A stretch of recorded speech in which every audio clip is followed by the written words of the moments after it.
मराठा समाजाने आरक्षणासाठी खूप मोठी धडपड केली.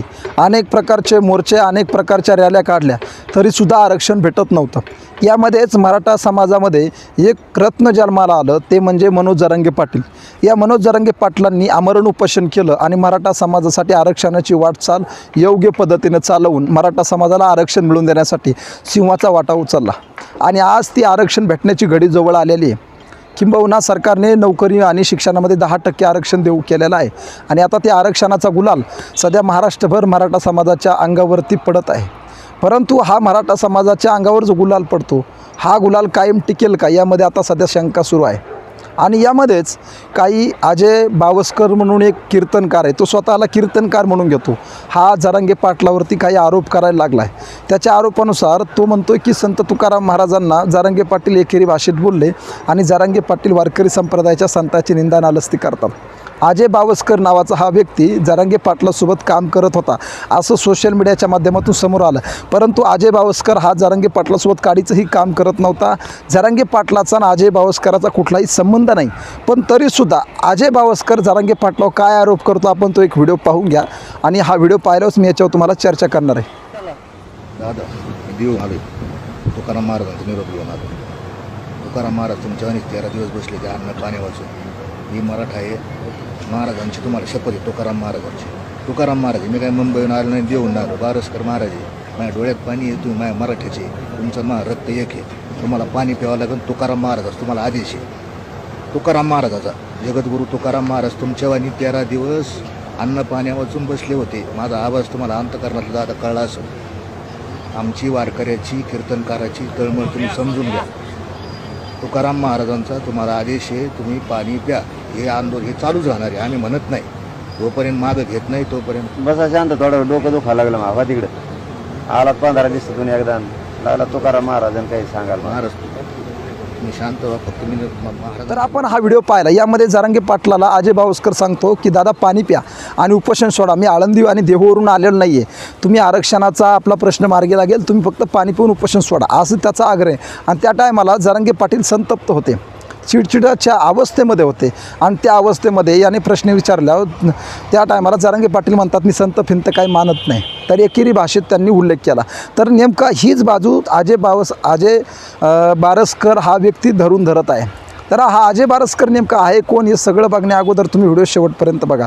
नमस्कार मित्रांनो, मी एकनाथ महाराज भांबळे, नाथवाच्या यूट्यूब चॅनलमध्ये मी आपलं मनापासून स्वागत करतो. मित्रांनो, ज्या टायमाला एखादी व्यक्ती मोठी होत असते त्या टायमाला काही कुत्रे आपलेच असतात की जे भुंकत असतात.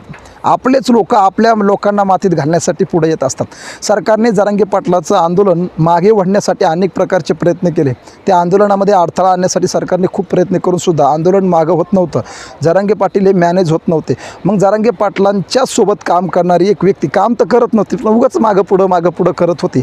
तर त्या व्यक्तीला सरकारने काहीतरी कुटके भाकरीचा तुकडा टाकला आणि टाकलेल्या बिस्किटावर तो कुत्रा आता बोलायला लागला. अजय बारसकर नावाची ही व्यक्ती नगर जिल्ह्यातली, याला लोक टोपण नावानं खंड्यासुद्धा म्हणतात. तर हा अजय स्वतःला कीर्तनकार म्हणून घेतो. अजय महाराज बारसकर बच्चू भाऊच्या संघटनेमध्ये सुद्धा हा काम करत होता. काही दिवस संभाजी ब्रिगेडमध्ये सुद्धा काम करत होता. तर या अजय बारसकराचा इतिहास तुम्हाला सांगतो मित्रांनो. मी एक स्वतः वारकरी संप्रदायाचा कीर्तनकार आहे. अजय बारसकर हा कुठलाही कीर्तनकार नाही. महाराष्ट्रामध्ये गेल्या 10 वर्षापासून मी कीर्तन करतो आहे. महाराष्ट्रामध्ये अनेक ठिकाणी मी फिरलो आहे, परंतु अजय बारसकर नावाचा महाराज मला अजून पाहायला मिळाला नाही. हां, त्या नावाची व्यक्ती असेल तो भाग वेगळा, परंतु अजय बारसकर हा ही व्यक्ती कीर्तनकार मुळात नाहीच. ही व्यक्ती राजकीय आहे आणि थोडक्यात ही हप्ते घेणारा गुंडा आहे. हा कोणता राजकारणी आहे हे तुम्हाला सगळ्यांना चांगलं माहिती आहे. आणि याला जरांगे पाटलांचं मोठेपण देखवलं नाही. याला वाटलं जरांगे पाटलांनी जर माझ्या हातानं पाणी पिलं असतं तर मी मोठा झाला असतो, हे त्याने त्याच्या स्वतः तोंडानं कबूल केलं आहे. तर मला सांगा, जरांगे पाटलाला जर पाणीच प्यायचं असतं तर त्यांनी उपोषण कशाला केलं असतं? त्यांची मागणीच मान्य झाली नाही. तर हा कोण मागून चिपडा येणारा की साहेब आंदोलन सोडा, मी तुम्हाला हे उगं काहीतरी कुत्र्यासारखं शेपूट हालून आंदोलन मोडीत काढण्याचा हा याचा प्रयत्न होता. तर मुळामध्ये हा विषय आपल्या यूट्यूब चॅनलवर मी सहसा असे व्हिडिओ टाकत नाही, परंतु अजय बारसकर हा स्वतःला कीर्तनकार म्हणून घेतो, म्हणून हा व्हिडिओ मी बनवला आहे. थोडक्यामध्ये जरांगे पाटीलांनी समाजासाठी काय केलं आहे तुम्हाला सगळ्यांना माहिती आहे. 1-2 दिवस आपल्याला उपाशी राहणं शक्य नसतं. आणि अजय बारसकरला विचारा, तू समाजासाठी काय केलं आहे? अजय बारसकराचं समाजासाठी कवडीचंही योगदान नाही. मराठा समाजाच्या नावावर मोठं व्हायचं, मराठा समाजाच्या नावावर हप्ते घ्यायचे, असली कामं अजय बारसकर करत असतो. तर ह्या अजयला मला एक सांगायचं आहे, जरांगे पाटील जर संतांना मानत नसतील तर जरांगे पाटलाच्या अंतरवाली सराटी गावामध्ये जाऊन बघ. आरक्षणासाठी महाराष्ट्रामध्ये सप्ताह सुरू करणारा पहिला पाटील म्हणजे जरांगे पाटील आहे. यांनी जरांगे पाटलांनी काय केलं, महाराष्ट्रामध्ये आरक्षणासाठी कीर्तनाची चळवळ उभी केली आणि कीर्तनाच्या माध्यमातून मराठा समाज जागा करण्यासाठी महिनाभर आताही अंतरवाली सराटीमध्ये कीर्तनं चालू आहेत. रात्रंदिवस कीर्तनं त्या जरांगे पाटलांच्या गावामध्ये चालू आहेत. हे जरांगे पाटील स्वतः कीर्तन टाळ घेऊन उभे राहतात. म्हणजे ते काय मूर्ख आहेत का? आणि अजय बारसकरला मला एक विनंती करायची, तू स्वतःला कीर्तनकार समजून घेतो, तू सरळ मला स्पष्ट सांग कोणत्या वारकरी शिक्षण संस्थेमध्ये तुझं कीर्तनाचं शिक्षण झालं आहे. आणि सगळ्यात मोठी गोष्ट, तू कीर्तनकारांना नालायक म्हणतो. तू स्वतः कोण आहेस याची खात्री घे. तू कीर्तनकार ना, हे सगळ्या कीर्तनकारांना माहिती आहे. महाराष्ट्रातल्या कोण्याही कीर्तनकारांना माझ्यासमोर यावं आणि सांगावं की अजय बारसकराचं मी कीर्तन ऐकलं आहे. याची कुठलीही कीर्तनाची कीर्तन नाही किंवा याचा फेटा घातलेला फोटोसुद्धा नाही. हा कीर्तनकारच नाही मुळामध्ये. उगाच स्वतःला महाराज म्हणून घ्यायचं आणि वारकरी संप्रदायाच्या भावना मिळवायच्या, असं काम आहे. म्हणजे काय आरक्षणाचा प्रश्न वेगळ्या दिशेला नेऊन घालायचा, असं काम हे करत आहे. तर ते अजय बारसकरला माझं एक ओपन चॅलेंज आहे, तुला हरिपाठ पाठ आहे का? संत एकनाथ महाराजाचा असेल किंवा ज्ञानेश्वर महाराजांचा, जो ज्या तुकोबारायांचा स्वतःला विचाराचा वारस समजून घेतो भंडारा डोंगरातला, तर मला सांग, तुकाराम महाराजांचा जर तुला एवढा कळवळा, एवढा तुकाराम महाराजांचा आदर आहे, तर तुला तुकाराम महाराजांचा हरिपाठ तरी येतो का? ज्ञानेश्वर महाराजांचा हरिपाठ तर वारकरी संप्रदायाची संहिता आहे, ती तरी तुला पाठ आहे का? बारसकर अजय नावाच्या ह्या तथाकथित कीर्तनकाराने हरिपाठ म्हणून दाखवावा.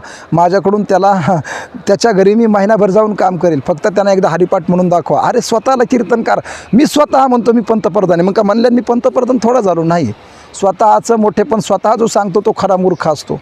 आणि म्हणूनच जरांगे पाटील मॅनेज झाले अशी हे अफवा पसरत आहे. आणि त्याच्यामध्ये पुन्हा आपल्या त्या संगीताताई वानखेडे काय लावलं हे? अरे ज्या माणसानं समाजासाठी जे योगदान दिलं तो माणूस अशी कामं करील का? अरे त्याला मॅनेज व्हायचंच असतं, तो त्याच वेळेस कितीतरी कोट्यावधी रुपये घेऊन मॅनेज झाला असता. उगाच काहीतरी करायचं, लोकांना बदनाम करायचं. आज जे आरक्षण भेटतं हे फक्त जरांगे पाटलामुळे भेटतंय आणि या आरक्षणाचं श्रेय जरांगे पाटलाला जाऊ नये याच्यासाठी ही सरकारची धडपड चालली आहे. याच्यासाठी सरकार असे काव्य करतो. आणि अजय बारसकर हा स्वतः कीर्तनकार नाही. नगर भागात जाऊन विचारा, हा पक्का खंडणीखोर आहे. याला कुठलाही त्याच्यातलं ज्ञान नाही, कुठलाही कीर्तनकाराची त्याच्यामध्ये काय, मला सांगा त्याच्यामध्ये कोणता कीर्तनकाराचा गुणधर्म दिसतो? याची पार्श्वभूमी काय? ह्यो जो ज्या पिढीतून आला, ज्या कुटुंबातून आला, ह्या कुटुंबात कोणी वारकरी होतं का यापूर्वी? नव्हतं. आणि जरी असतील विचारे, आता वारकरी संप्रदायाची माळ तर प्रत्येकाच्या गळ्यात असते, परंतु अजय हा पहिला मुळामध्ये एक वारकरी संप्रदायाचा त्याचा कुठलाही संबंध नाही. राजकारणामध्ये सक्रिय झाला, नगर जिल्ह्यामध्ये खंडणी मागितल्या, संभाजी ब्रिगेडचा कार्यकर्ता झाला, नंतर बच्चूभाऊचा कार्यकर्ता झाला आणि नंतर याला वाटलं की जरांगे पाटलासोबत जाऊन आपण काम करू, आपण मोठे होऊ, असं त्याची भावना होती. परंतु ही भावना एकदम मूर्ख होती. तर अजय बारसकरला माझी विनंती आहे, समाजामध्ये फूट पाडण्याचा प्रयत्न करू नका. तुम्ही कीर्तनकार आहे तर मग मला हरिपाठ म्हणून दाखवा, मी तुम्हाला ओपन चॅलेंज देतो. आणि महाराष्ट्रातल्या कुठल्याही कीर्तनकाराला तुम्ही एकेरी शब्दात बोलू नका. कीर्तनकारांना नालायक म्हणण्याचा अधिकार तुमचा कुठलाही नाही आहे आणि जरांगे पाटलावर बोलण्याची अवकाशसुद्धा कोणाची नाही आहे. शेवटी प्रश्न सरकारचा आहे. आम्हाला जेवढे भुजबळ साहेब प्रिय तेवढेच जरांगे पाटीलसुद्धा प्रिय. या व्हिडिओच्या माध्यमातून मला कोणत्याही समाजाला दुखवायचा हेतू नाही आहे. डॉक्टर बाबासाहेब आंबेडकर म्हणतात, जो माणूस स्वतःच्या हक्कासाठी लढतो तो देवापेक्षा कमी नाही. आणि जर आम्ही आमच्या हक्कासाठी लढत असतो तर जरांगे पाटील आम्हाला देवापेक्षा सुद्धा काही कमी नाहीत. आणि त्या मुलीनं सांगितलं, माझा बाप देवालासुद्धा झुकवू शकतो, तर त्या मुलीचा स्वाभिमान आहे. जरांगे पाटलाच्या मुलीने स्वतःच्या बापाबद्दल स्वाभिमान सांगितलं. याच्यात काय आलं देवाचा संबंध आहे? ज्या टायमाला देवाचा विषय बापाशी जोडला गेला तर काय अवघड आहे? मुलीसाठी तिचा बाप देवच असतो. तर अजय बारसकरला मला सांगायचं आहे, कुठले विषय कुठं जोडू नको आणि तू मोठा होण्याचा प्रयत्न करू नको. ज्या प्रकारे रानू मंडल एका दिवसात मोठी झाली आणि एका दिवसात भिकारी झाली, तशी गत तुझी होईल. तुझं एक तर कीर्तनकार मुळात नाहीच आणि तुला कोणीही वाटचाल करण्यासाठी जागासुद्धा देणार नाही. त्याच्यामुळे अजय बारसकरने समाजामध्ये तेढ निर्माण करण्याचा प्रयत्न करू नये ही माझी मनापासून विनंती आहे. मित्रांनो, जरांगे पाटलासोबत कायम ठाम उभे राहा. जो माणूस निष्ठावंत आहे, समाजासोबत निस्वार्थपणे कार्य करत आहे, अशा माणसावर आपण लांछन टाकण्यापेक्षा अगोदर विचार करा की त्या माणसाने एवढा मोठा समाज गोळा केला. हे बऱ्याच लोकांच्या पोटात दुखतं आहे आणि हे पोटात दुखतं आहे म्हणूनच लोक त्याच्यावरती आता टीका टवाळक्या करायला लागलेत. तर हे मराठा आरक्षण जर भेटलं आणि आता हे सरकारनं आरक्षण दिलं, हे जर कोर्टात टिकलं तर या आरक्षणाचे जनक आपल्यासाठी जरांगे पाटीलच असते. त्या आरक्षणाचा कोणीही वाटा घेण्याचा प्रयत्न करू नये ही मनापासून विनंती. व्हिडिओ कसा वाटला आम्हाला कमेंटमध्ये कळवा आणि व्हिडिओ जर आवडला असेल तर आमच्या यूट्यूब चॅनलला नक्की सबस्क्राईब करा. रामकृष्ण हरी.